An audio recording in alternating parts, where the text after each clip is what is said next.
officials, parents, visitors, my dear teachers, my dear students, ladies and gentlemen, the present morning, naranyag na Ballesteros kadatayuan ako. Indeed, today is a very bright and sunny day for all of us because of the countless and numerous blessings and good luck that are coming our way. It all started, it seems, when our beloved Lady Mayor made history in our town for being the first ever elected Lady Mayor of our beloved Ballesteros. Today, in your administration, another first has been added to the Ballesteros history for having gotten home finally the very elusive Miss Cagayan title in the person of our very own Miss Kimberly A. Oliado.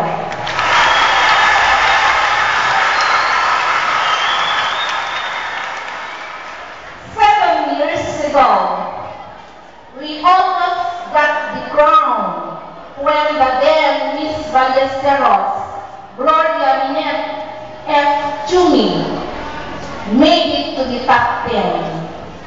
In year 2005, again, we almost brought home the crown when Miss Maricel P. Bonifacio ended up as the first runner-up in the search for Miss Cagayan.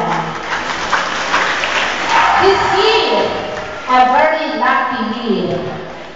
The lucky charm of our Lady Mayor 2009 and the two other Miss Ballesteros who made it to the top. We are also giving recognition to other outstanding young men and women who put Ballesteros into the limelight with their outstanding and one for the record achievements. Indeed, ladies and gentlemen, this morning's celebration is not only a celebration of achievements, but a tribute to the human spirit's capability to soar high, and most especially an affirmation that indeed our town Ballesteros is not only the home of the brave and the beautiful, but also the home of achievers, the home of champions.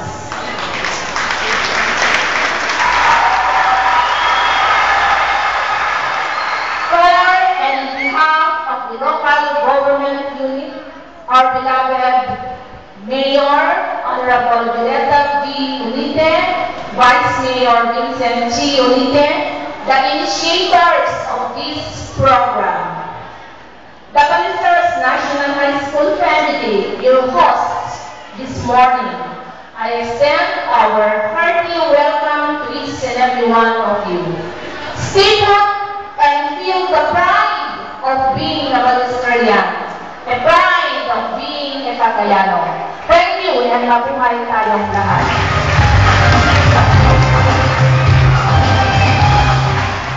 Thank you so much.